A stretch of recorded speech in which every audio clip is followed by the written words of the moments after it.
وربات القشطة والفستق، وصفة مليانة حب.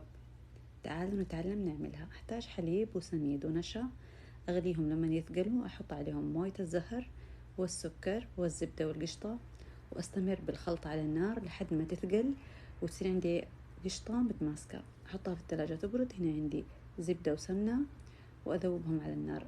أبدأ أقطع عجينة الجلاش، أدهنها بالزبدة، أكرمشها من جهة واحدة وجهة واحدة أسيبها مفتوحة.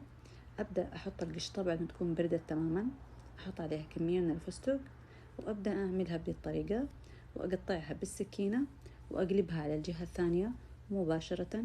أحطها على الصينية مدهونة سمنة وزبدة. راح أدهنها مرة ثانية وتروح على الفرن مدة 40 دقيقة لما تتحمر من تحت وفوق. أشربها بالشيرة، أرش عليها شوية فستق، وأقدمها حلا جدا جدا لذيذ.